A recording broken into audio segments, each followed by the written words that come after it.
evening, everybody. Good evening. So, I just want to tell you first off, I am so excited to see you all here.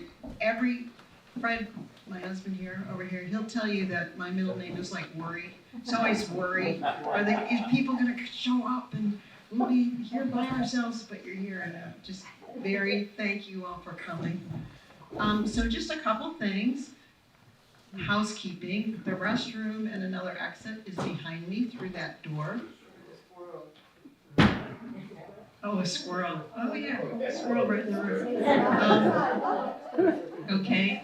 In the back of the room, we have books and puzzles for sale, and also a donation jar. So, next question. How many people love cake? Cake. Okay, so our annual meeting is October 23rd, and we invite you to come. And what's special about that, you might think, I don't want to come to a meeting, but we're going to have a very brief meeting, but we'll have an abundance of cake. People will be bringing their favorite recipes, and there'll be a tasting. So you can bring a cake and a recipe, but even if you don't, you can be part of the grand tasting, October 23rd. October 26th, we're having a docent training, which we actually have a lot of fun. Saturday mornings from 10 to 1. So if you have any desire ever to meet and greet and help people find information about the history of Plymouth, you can sign up for our docent training. Okay. When I was young, at our dinner table, every day, my dad used to say, "What did you learn in school today?" Did you ever get that question? Okay. Can you guess what I said? Nothing. Exactly. Nothing. So I wish you could see me now. Every time I walk through that door, I learn something. It's kind of amazing, really. And the latest thing that I learned about most recently was about, okay, I have to look at my notes, the 1938 flood. And the reason that I know about that is because the Museum of the White Mountains is doing a whole brand new exhibit called Echoes of Resilience. And it's about how people live through really horrible trauma. And they're focusing on the Turkey and Syrian earthquake in 2023. So that's happening at Silver Cultural Arts, and one reason I mention it is because you can see pictures of our 1938 flood in Plymouth as part of that exhibit. And also, they're giving a talk at 7 today, right after this, about how trauma affects people and their resilience and children. If you have any questions about any of this or Plymouth Historical Society, you can ask any board member that's here. So I'm going to ask the board members to just stand up. So we've got, Mary here, Lisa in the back, Louise, who's refusing to stand up, and John. And Terry. And who did I miss? You missed me. Oh, Terry. Terry and Terry. Because you're behind But that's me. understandable. Okay. So now I'll turn this over to Terry, who's going to tell you a little bit about upcoming programs. And Terry is our vice president and on the program committee, and they've been doing an amazing job, as you've seen, of scheduling and getting speakers every month. And Kathy's the president of the Historical Society. So thanks, Kathy. And I did want to make a little pitch for membership. So also on the table back there are membership forms if you'd like to sign up and join us and help us with pulling together information about the history of Plymouth and sharing it with your neighbors and work through the Historical Society and the museum to sort of guide this thing. We're always looking for fresh input, so you're welcome to join us. The first step is becoming a member, and the forms are back there, or at PlymouthNHhistory.org. You can find a membership link and a support link there, so I encourage you to go there.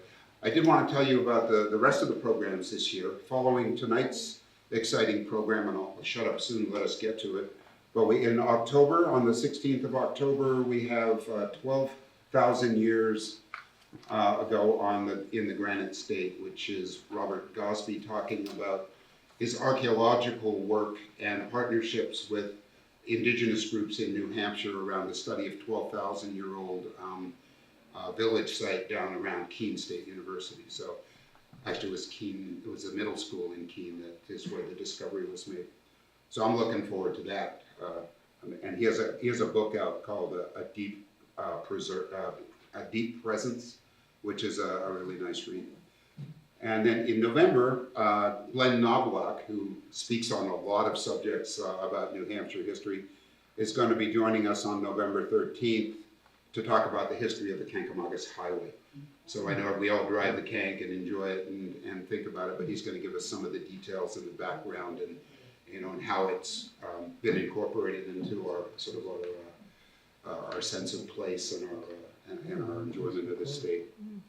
Let's see, one other item. After Jerry's talk tonight, Lisa Lindari put together a really nice slideshow of past fires, and it's on this computer here. So when the talk is over and we're mulling around eating cookies and talking and whatnot, there'll be a slideshow of past fires up there. So I don't think we warned Jerry about that. So hopefully that's okay. But we won't put it up while you're talking. And with that, I'm going to turn this over to Marianne Saul on the program committee, and she's going to introduce our speaker. Could I just use my teacher voice? No. No, you have to get in the habit of doing it right. Okay. Thank you. So I'm very happy to introduce Jerry Bourgeois, who I only met a few minutes ago, but many people around town have been telling me how wonderful he is. So I was very excited about that. In addition to his firefighting, he was an educator for over 40 years. In Plymouth, from 81 to 89, he was first assistant superintendent of schools and then later superintendent of schools. And I have it on good authority that, this is a quote, "He was devoted to the well-being of the children and of Plymouth, and he always gave thoughtful and wise support to administrators and teachers." Somebody who was actually in the schools at the time. In addition to teaching, he has been a firefighter in Westerly, Rhode Island, where he also was an educator as well. A call dispatcher here in Plymouth. When was that? Was that? 83 to 86. Okay. And also a fire commissioner in Attleboro, Mass. So I think he knows a little bit about firefighting. So with no further ado, thank you very much for coming. Jerry.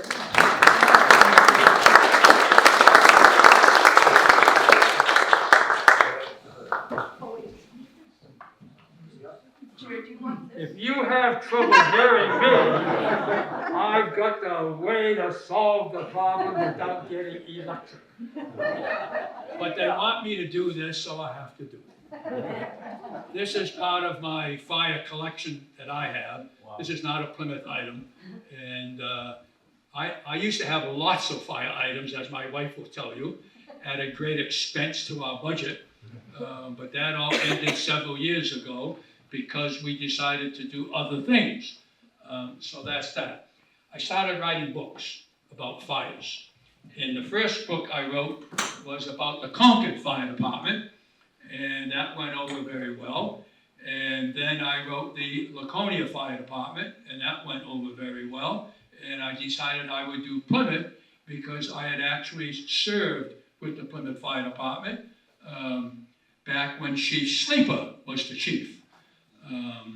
I have great respect for him and for all the other full-time and part-time firefighters at that time.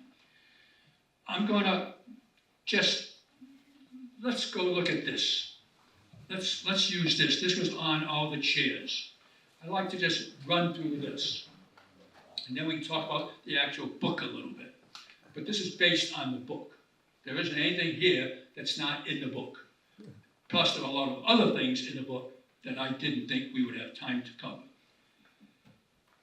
1831, there was 21, 22 local people, men, and they decided to start a fire company.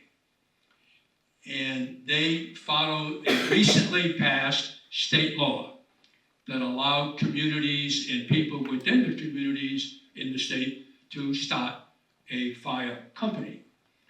And they started that. Now, the problem with history, in my regards, is that, yes, they started it. Their names are all in the book.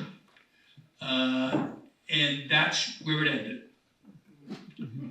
Historically, they existed, but there are no records that this writer could find anywhere in Plymouth. So that's all I can say about them. They were leading people. As a matter of fact, one of them lived in this building. At least that's what the famous author Mr. Stearns says in his book, that he lived in this particular building. Oh, maybe yes, maybe no, but Mr. Stearns says it, and you know Mr. Stearns wrote a wonderful history, 2 volumes, and I have them both, fortunately, and I wouldn't part with them for anything. 1881 is when we know that the building right down the street, on Main Street, kind of existed. And that building was used for several different purposes. As you know now, it's a teenage place where kids come and get together and do various jobs and learn different things. And we know that was used by one of the early fire engine companies, but it wasn't the 1831 group, I can tell you that. It was a later group in the 1850s, 1880s, and so forth and so on. There's always an argument about where the early fire trucks, as I choose to call them, but they weren't trucks per se. The early fire companies in the 1850s up to the 1880s, thereabouts, they had hand-drawn apparatus. Some of them were 2-wheel hose wagons, a wheel here, a wheel there, and a round cylinder connecting the 2 wheels, and they wrapped the hose around that connection. And it was pulled by hand, usually with 2 handles in the front, and the firefighters got to the fire station, opened the doors, grabbed the hand wagon, and at one point Plymouth had 2 of them. And they would drag that hand wagon to wherever the fire was. A major problem was snow plowing was not very good in those days, number one.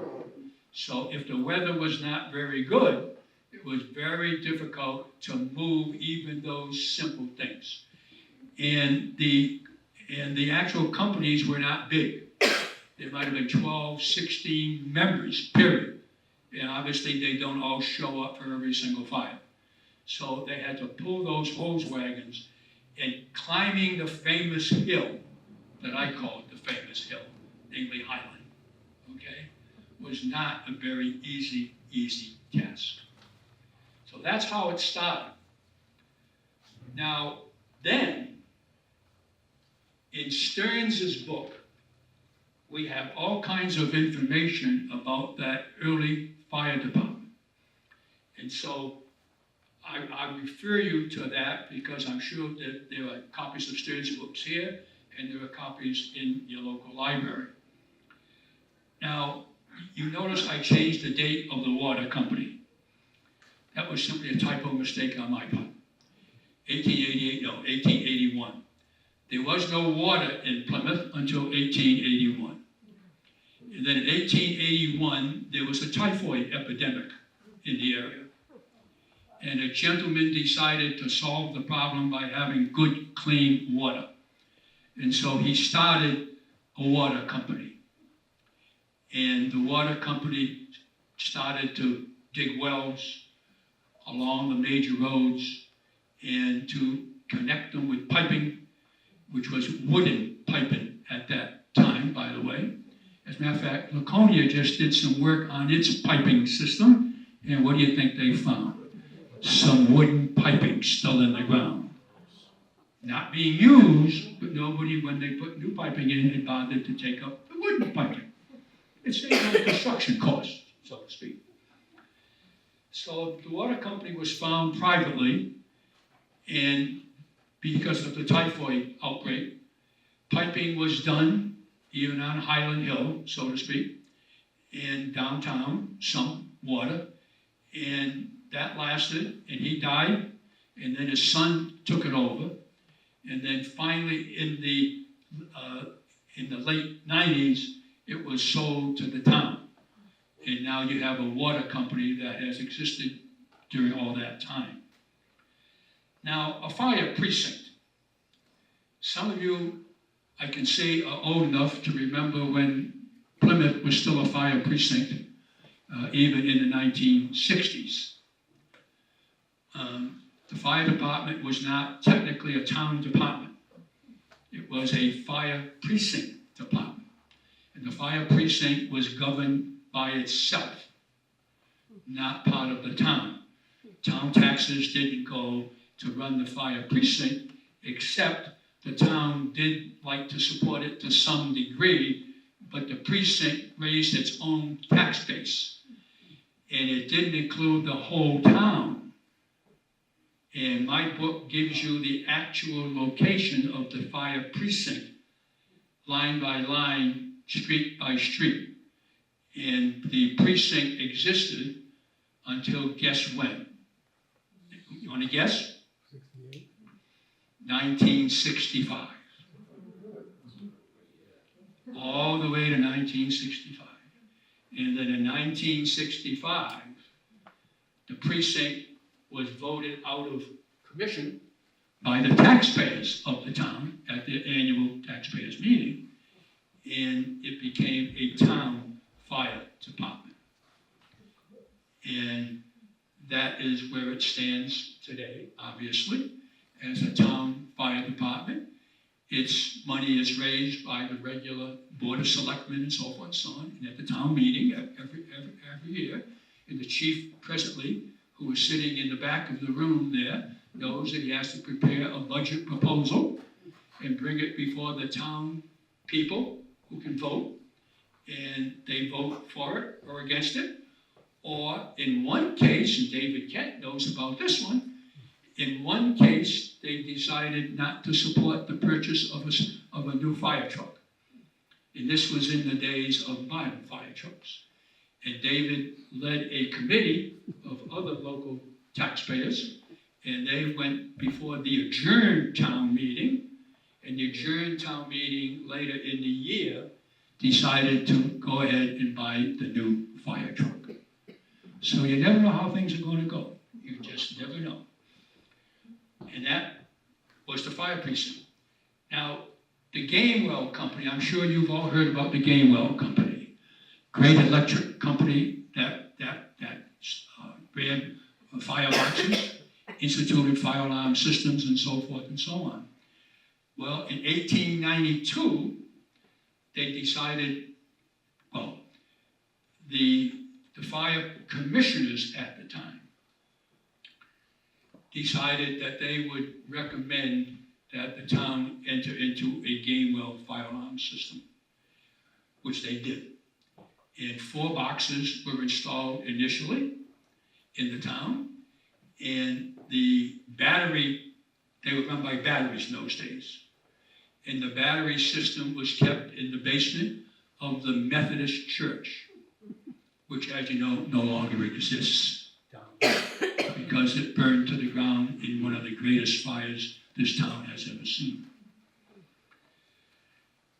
And now we go to 1917. That opens up the issue about fire stations. We know about the building down here, and I found out that there was also a building at one point way up on North Main Street. And that was an interesting find. But also, the early fire apparatus could also be found behind Bert's store. Do you know where Bert's hardware store was? Well, Bert's, the first hand-pulled and then horse-pulled ladder truck, which was built in Laconia, by the way, was stored in back of Bert's store. And one of the other fire companies was made up of young boys. I say young boys, but they weren't 10 or 12 years old, but they were in their teens and 20s. And they had a little fire company, and they were down by the town tool shed. And so that's where the 3 stations were. Here, in back of Bert's store, and at the town tool shed. That's where things were for quite a while. And then, the property up yonder here, where the station exists today, but not the station that it exists today, was a wooden building. And the wooden building was both a shop where the person who owned it made things in a shop of wood, and a house was attached to it. And that was bought by the town, and the precinct decided to build an actual fire station. It was wood, even the floor was wood. But the fire trucks at that point in time were not like the fire trucks today. They were not heavy-duty fire trucks.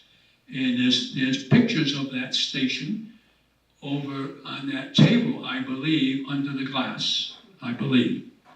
And there's pictures certainly in my book of that station. It was remodeled several times over the years before the present station was built. And there were 3 fire companies stationed there. 2 engine companies with the old-fashioned, as I call them, Model T trucks. And then there was a ladder truck, the first ladder truck.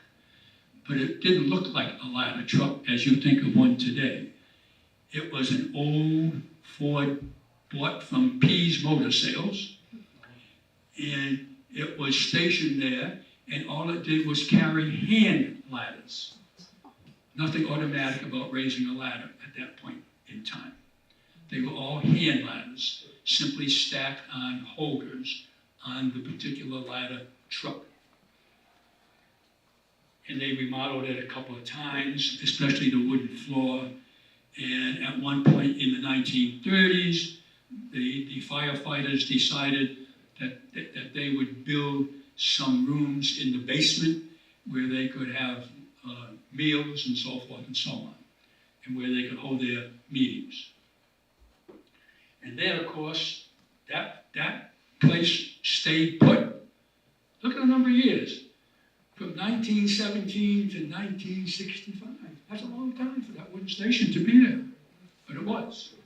And then in 1965, the town, which in that year, the fire department became a town department, they built the present station, with the exception of the house that is adjacent to it today, which was just bought back in the 2000s, 2013. So that's the history of the stations. Now, how about apparatus? Well, water buckets. We all know about water buckets. And we have a river in this town. We have 2 rivers, but one's out that way, too far from downtown to carry a water bucket. But the Pemmy's right there, right behind the stores. And so they took water from the Pemmy in these leather buckets, which there's a picture of in my book, and they formed a line of citizens and firefighters at that point in time to wherever the fire was. Now, if the fire's up on the hill, they're not going to have a water bucket that goes all the way up to the hill. That would be too far from the source. And as you pass the water buckets, you know what happens, don't you? The water bounces out. That's correct. So it was okay for a downtown fire but it wasn't good much beyond the downtown area. But that's how it was all started, all over the state, all over the country. That's the way it was. Then somebody decided to buy what is known as a hand engine. If you want to see a beautiful hand engine today, drive over to Meredith, where I happen to live. And the Meredith Fire Department has one of the finest hand engines you're ever going to find. Absolutely gorgeous. It's all been redone. All been redone by an expert who spent his life redoing things like that over in Wolfboro. And so that fire engine, anytime you want to come over, call me first if you want, and I'll meet you there. Because not only do they have a hand engine, but they have several other items, including a hard-to-find picture of the Great Hand Engine Contest in Manchester. And some of you may remember because you had one here in town not too many years ago, down by, on your way to next door. They have musters, as they're called now, where the hand engine from place has a competition with hand engines from other. And there's a national society and there's a New England society that sponsors hand engine. And Plymouth took part in one of the hand engine contests right here in the area, and they traveled to other hand engine contests in other places in the state. So you can still see hand engines. And I used to pump a hand engine down in Westerly, Rhode Island. And we traveled all over in contests. My wife knows all about that. She knows all about it. We used to travel all over, and we would pump. The hand engine that I pumped required 80 men to pump it. 80. Plymouth could never get 80 people to pump an engine. So theirs was smaller, and the one in Meredith is much smaller. But the one that I pump is called the Defiance. And it's been in the Westerly Fire Department for as long as it has existed. A wonderful hand engine. And if you ever want to see a painting of it, come to my house. And you're welcome. We love that kind of thing. Now the hand-pulled ladder wagon that Plymouth bought was made in Laconia by a outfit that made those kinds of fire engines. And you've got pictures of it here, there, and yonder in the town. And you can find that. And it was drawn by hand initially. And that's the one that was stored behind Bert's store.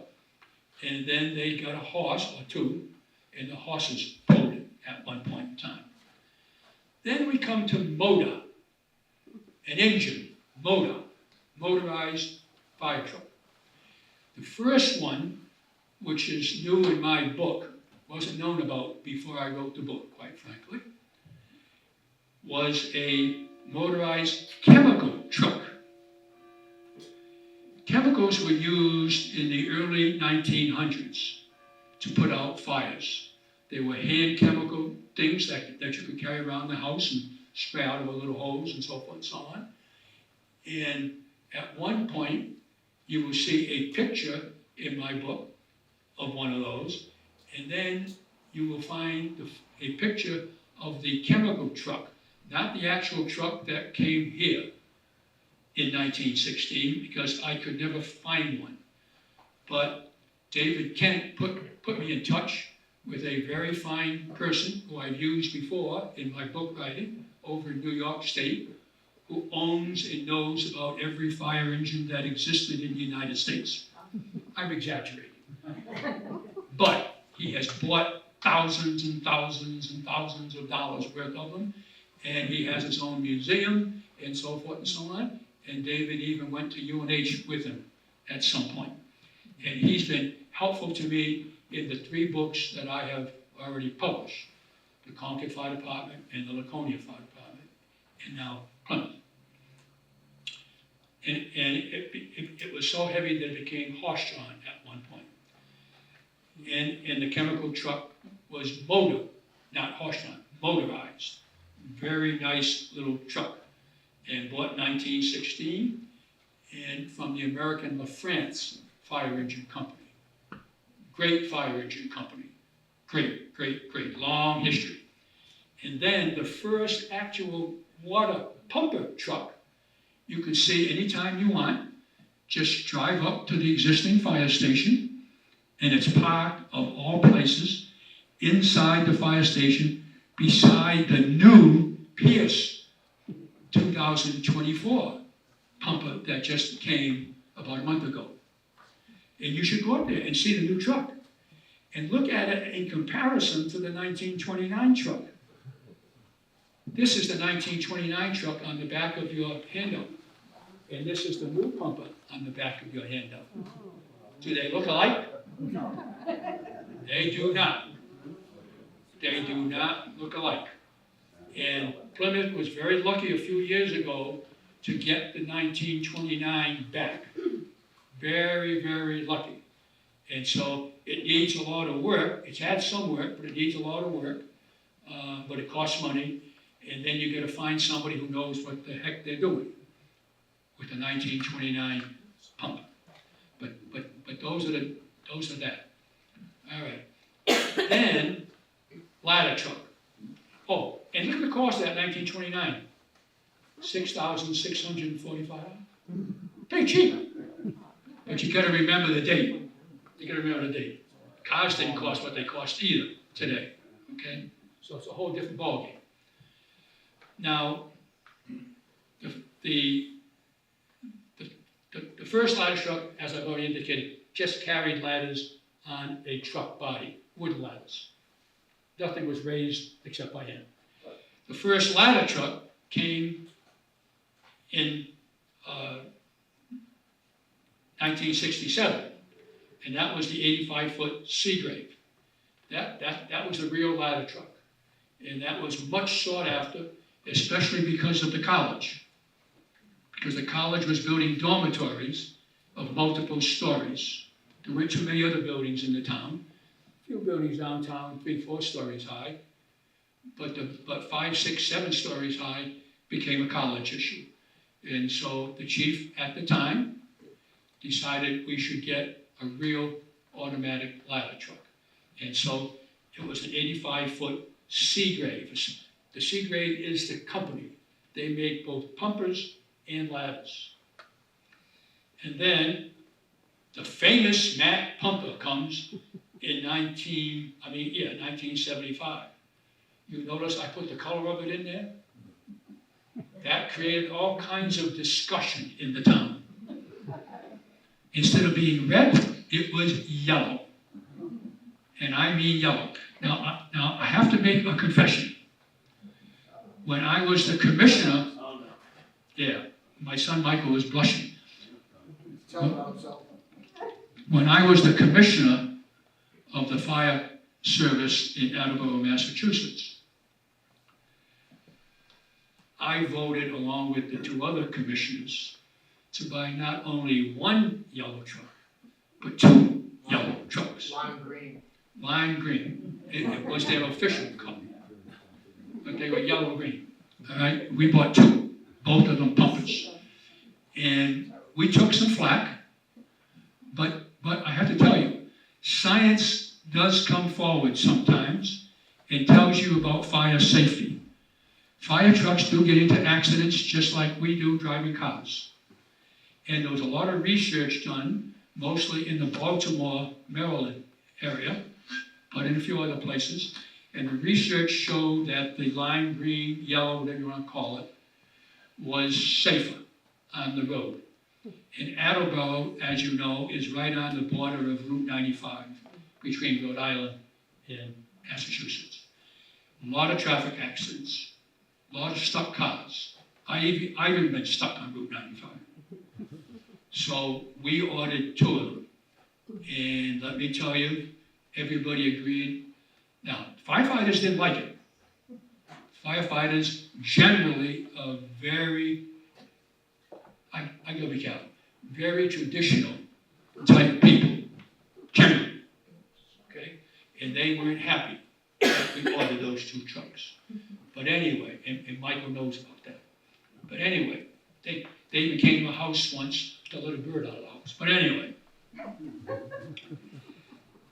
Now, the next truck is also very different from the other trucks. The 1991, first of all, it was a 100 footer. So reaching the high levels of the college was much easier than the 85 foot. 15 feet makes a big difference, okay? And it was a rear mount, which means the ladder base was at the back of the fire truck, as opposed to right behind the driver. The original ladder truck started this way, this ladder truck started that way. So that's how that went.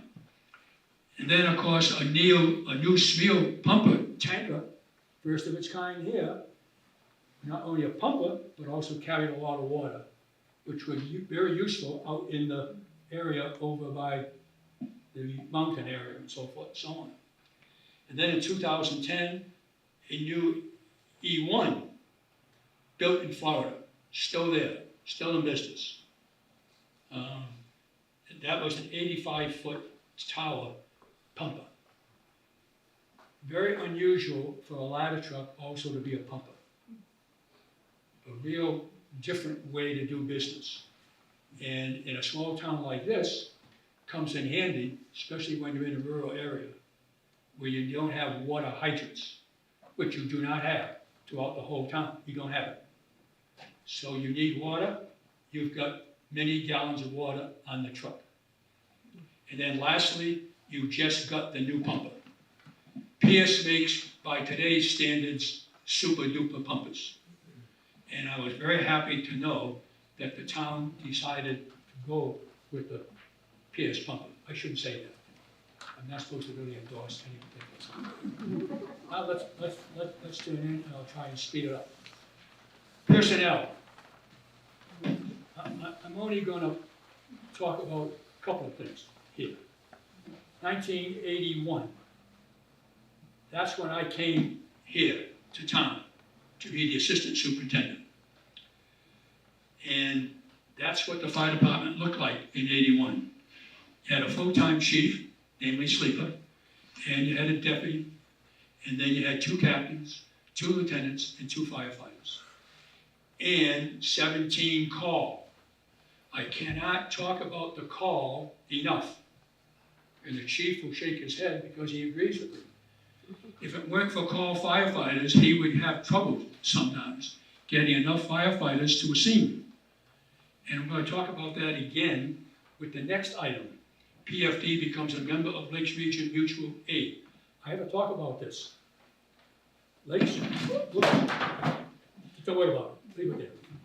Lakes Region Mutual Aid is based in Laconia on the site of the former school for the hard of hearing, deaf, so forth and so on, which is now up for sale by the state.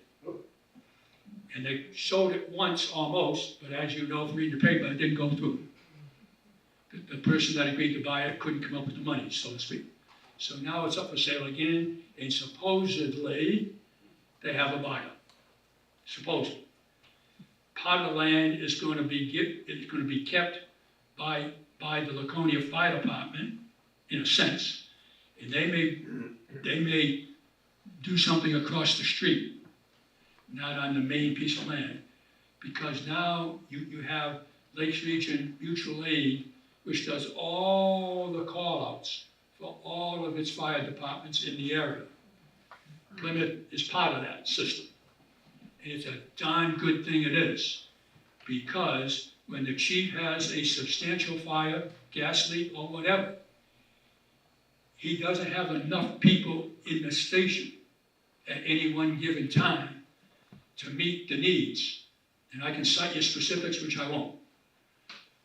So now, all they have to do is to call Lakes Region Mutual Aid, and Lakes Region Mutual Aid and I don't mean calling on telephone. It's all automatic now. It's all automatic. You can listen to it all on your scanners. Lakes Region Mutual Aid will send the chief whatever he needs. And they even have a chief over there who has a wonderful vehicle who they'll even send over to help all the chiefs that have been called, because when he has to have Camden Taunton show up, Holderness show up, Bridgewater show up, Ashland show up, and so forth, he needs help to manage all of that. And so Lakes Region will see to it that it's done. So the chief from Town 1 can take the north side of the fire, the chief from Town 2 can take the south side, so forth and so on. It's a wonderful organization. Yes, you do have to pay a certain amount of money, which is part of his budget, but without it, any town the size of this, or even less, would be in trouble. And even Concord is a member, not of this mutual aid system, but of another mutual aid system. And there's one over in different parts of the state and way up north. All right, and now you know what my next item, first full-time woman firefighter. I'm sure you all know Eleanor, who was the former fire chief across the river, Eleanor Martin. Eleanor started her firefighting career in Plymouth. She was the first full-time woman ever in the Plymouth Fire Department. And she had a wonderful history and reputation. And I have saluted her several times. As a matter of fact, I gave a speech in Laconia a few years ago, and I invited Eleanor to join me to talk about her experience. She was only one of 3 women chiefs in the state. And that was in the 2020s, by the way, not in the 1900s, in the 2020s, in the late 2020s. So anyway, that's Eleanor. Now you know what he has. And you go to the town meeting every year, and he goes and he asks the townspeople if he can do this and if he can do that, and if he can hire.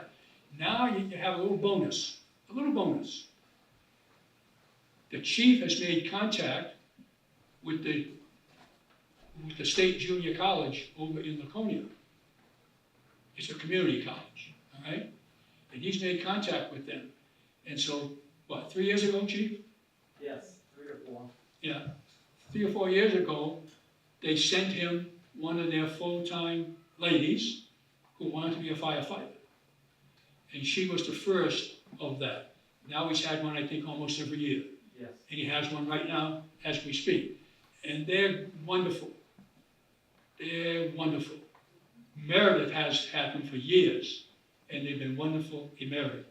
And they go to college during the day, or whenever their classes are, and they sleep at the fire station, and they become kind of almost like a full-time person. The ambulance, oh yes. You know that in 1965, a man named George Wendell,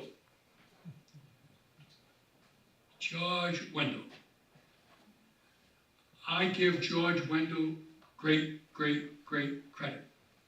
He always wanted to write the history of the Plymouth Fire Department. And when you read my book, if you buy one, you will find out all about George Wendell. I dedicate the book to him. He tried to write a history of the Plymouth Fire Department. And some of his material got stolen from his car, parked downtown, by the way. And George just couldn't get it finished. He got sick, passed away. And he was the first of the ambulance directors when we went to the ambulance service. And how many of you know why the fire department went to the ambulance service? Anybody know why? The ambulance service was done prior to the fire department by the local funeral homes. See, I'm telling you things you don't know about. I'm glad I'm doing that. That makes me happy. Yeah. There were 2 local funeral homes at that time in the 1960s, but then it went to 1. And they came to the town fathers, and they said, we can't keep doing it. We just can't. And so that's when the chief at the time said, we'll do it. And they bought their first ambulance, which was a Cadillac. Not a truck. The old-fashioned, almost looked like a hearse. That was the old-fashioned ambulance. And George Wendell was the first director of the rescue service until he retired. So that's all I'll say about George and the ambulance service now does everything. Everything. You need an ambulance for any reason, you call the fire department. And the ambulance will show up at your house, do whatever. Automobile accident, whatever. Heart attack, God knows what. Everything. And they're busy, busy, busy, busy. Every time I go to the fire station, out they go. And there are now 2 ambulances at the fire station. Just absolutely wonderful people. Fire-related deaths, I cringe from that, but I'll do it very fast. 1928, as a former school teacher, this one just knocked me off my shoes. A young girl was cooking dinner for her mother, who was working at one of the local factories. And she was cooking dinner so that when the mother got home, things would be done and ready for her mother to finish. And she put the water on too darn hot. And pan overflowed. And she went to grab it. And guess what? The fire spread to her clothes on the stove. A man across the street, this was on North Main Street.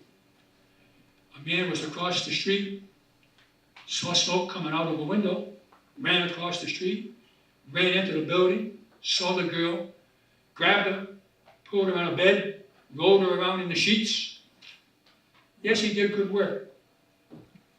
Then a friend of his had a truck handy, put her in the truck, drove her to the hospital.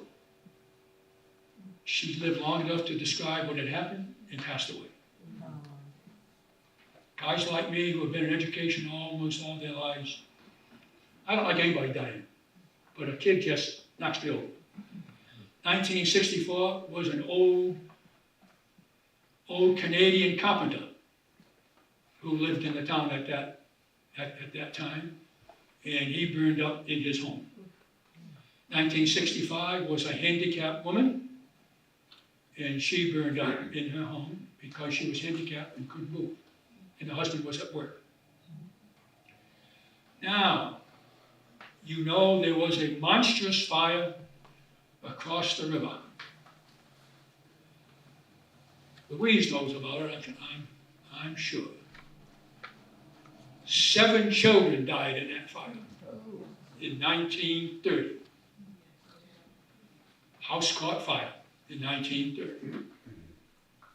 And by the time one boy was able to escape from this crowded house and run across the street and got called to the fire department, and then one of the other boys ran all the way to downtown Plymouth, put a fire alarm. There was no hope in this fire department at that point in history, 1930. Hadn't started yet. 7 children died. And they were all buried at the Lutheran Methodist Church. And the whole town of Plymouth at that time, and I'm exaggerating, showed up for the funeral. And 7 caskets, just was an awful thing. Now, as far as significant fires goes, you can read about them. They're all in the book, line by line. And, you know, you all know about the 2 Pemmy hotels right downtown.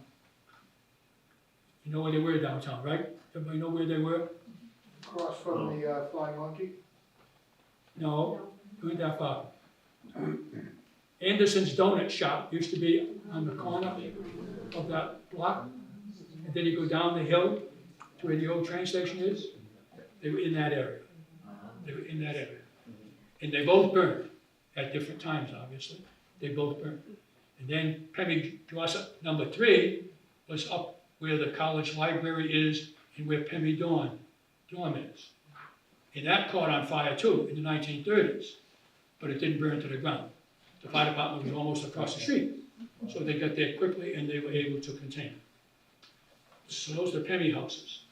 Plymouth House, well, that was another good place to stay and so on and so on.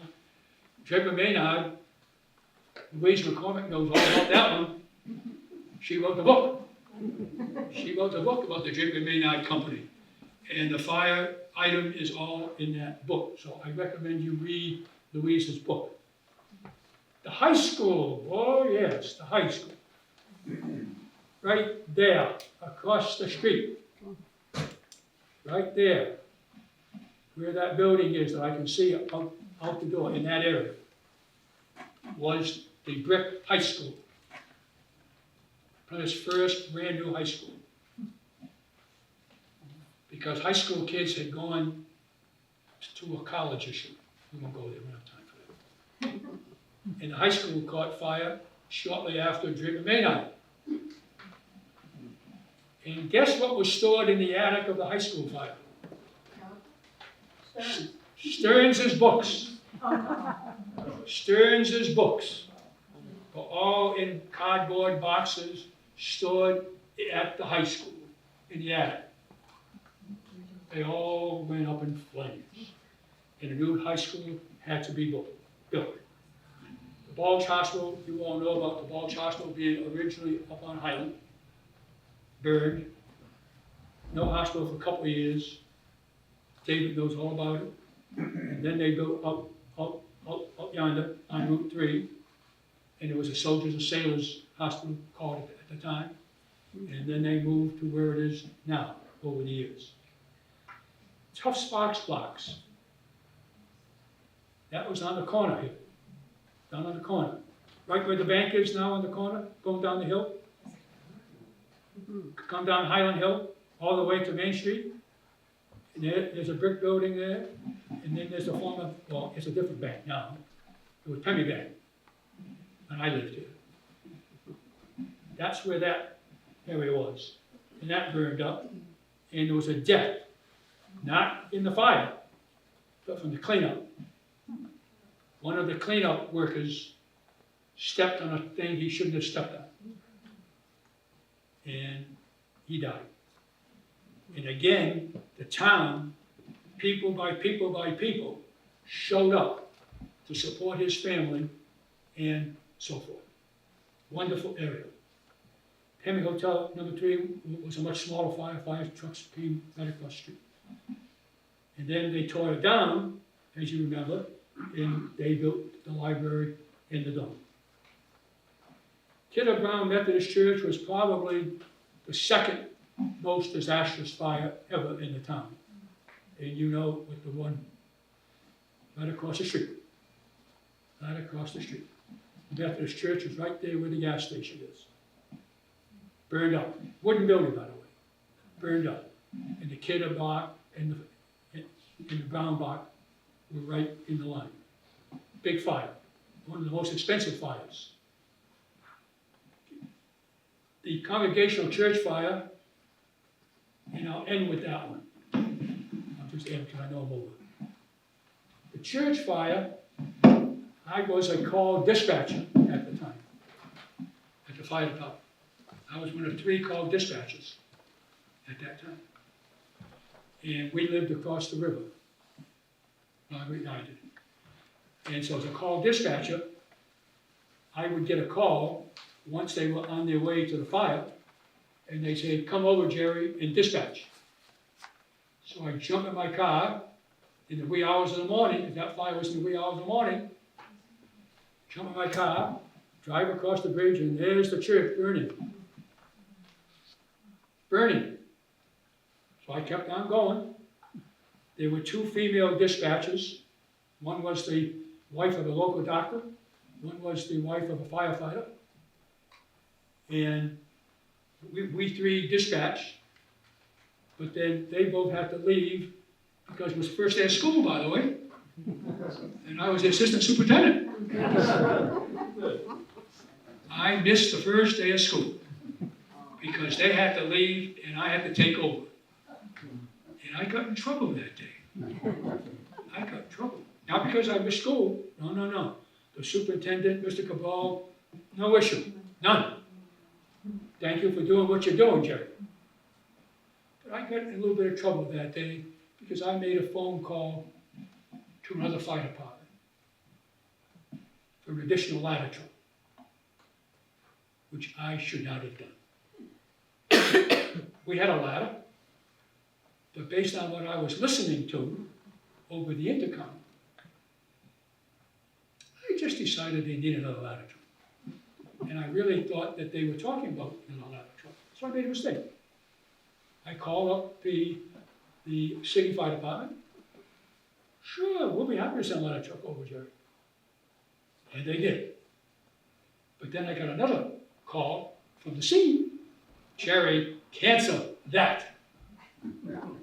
Which I did. That was my one big mistake as a dispatcher. Thank you very much.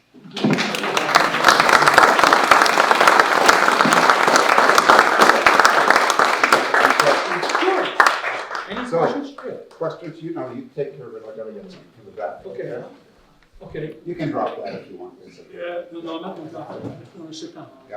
Yeah. As an old man, I need to sit. I'm all right.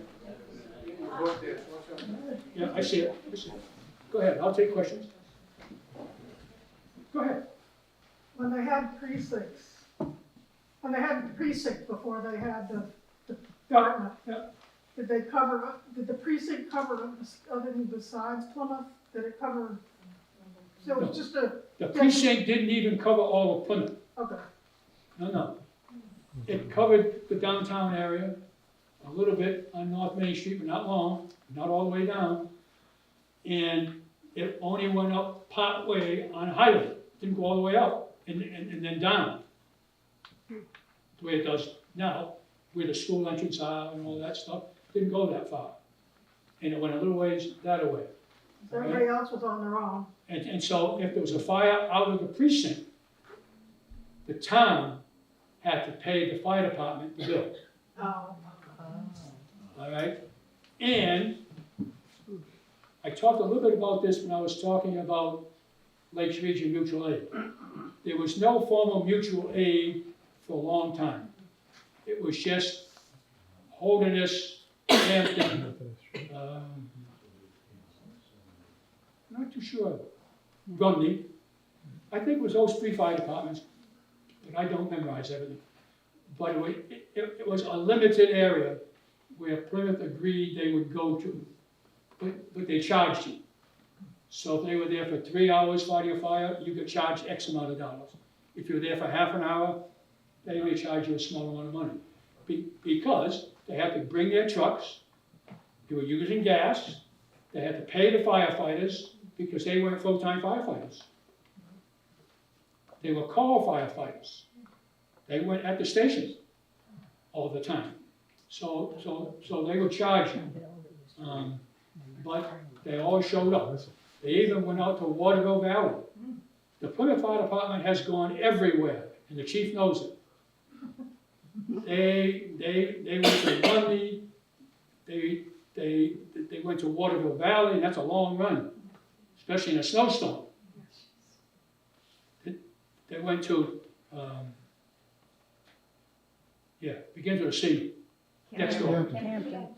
Campton. They went to Campton a lot. You know when you drive on 93 going north, and you come to the exit, that will take you to Campton in Waterville Valley if you go straight? A family built a supermarket there at one point in time. And the supermarket was brand new, and it's ownable. And all of a sudden, 2 of its young workers were outside in the back on a break, and they noticed smoke. Before anybody got there, Campton wasn't where it is today in their new fire station. They were down the road, on 175. The whole building was lost. The whole building. Burned to the ground. Burned to the ground. In the Waterville Valley Inn, burned up, including the restaurant. We went to that. Plymouth went to that. Plymouth went up to Lincoln on several occasions and helped Lincoln fight fires. They go anywhere. When I was here about a week and a half ago, I walked in to see the chief and I said, I just passed the rescue squad. Yep.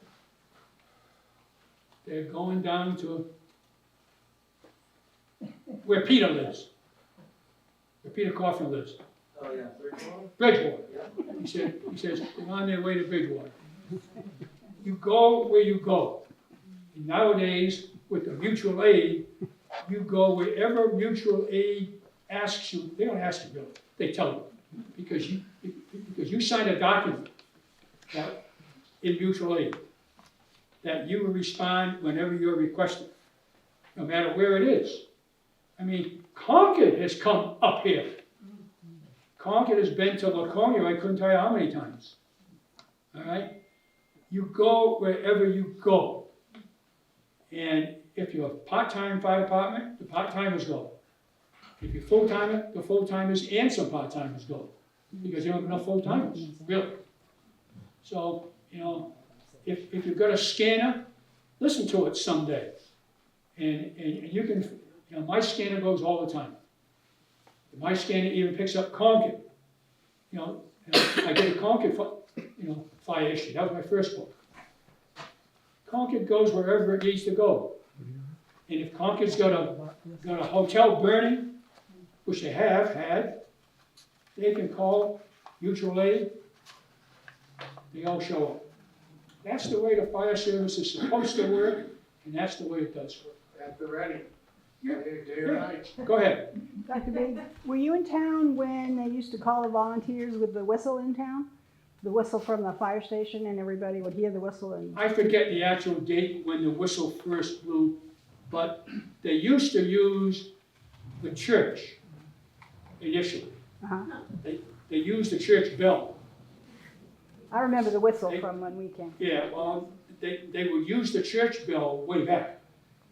And then they finally got something on the station, but everybody complained. Because A, it woke people up at night, and B, it wasn't strong enough because most of the firemen were volunteers and they lived here, there, and yonder, and some of them couldn't hear it. So they had to change it to a stronger unit. And nowadays, of course, there's no whistle. Everybody's got radios. All the firefighters have their own radios on their belts, even when they're home or working someplace else. Because today they work 24-hour shifts. So they work 24 on, some off, 24 on, some off. It's a whole different ballgame today. It's not like it used to be. Okay? So, anyway, I'll stop there. Anybody else? Oh, I just wanted to make a comment related to that. I was in the high school in the 60s when they still had the horn or whatever you called it up there. And if you were sitting in class and the horn started to go off, everybody knew, you knew how many times it would ring for your neighborhood. Yeah. And you listened. And it was always a relief if it wasn't your neighborhood. Yeah. 138 was a certain area, 674 was an area. No school was like 33, so forth and so on. Yeah. All of the whistles blew, but again, some people couldn't hear it. And so they have to keep improving it, but nowadays, you don't need a whistle. You just don't need it. Everybody's got telephones nowadays and so forth and so on, and everybody's got a TV, radios, all kinds of, and a lot of guys like me have a scanner. Scanners are sold in any hardware store or any electronics store. You go and buy a scanner, and you plug in the scanner, and you push in a certain code number, and you can get all the fire alarms. So I hate to break it up. There's another program in town tonight over at the Silver Center. It starts at 7 o'clock. So I wanted to stop here. If you have more questions for Jerry, hang around, eat cookies, drink apple cider, chat, as long as you want to stay here. Yeah, And I should just say one little thing. Stand up. oh, Raza, stand up. This is my wife. Marguerite.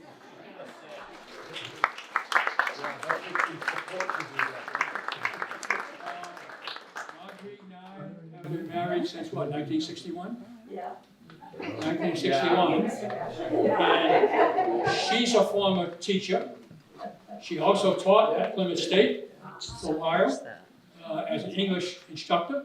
She worked in the career placement office at Plymouth State. And then she went down south when we came back from my servicing down in Rhode Island. And she worked at New England College and did very well.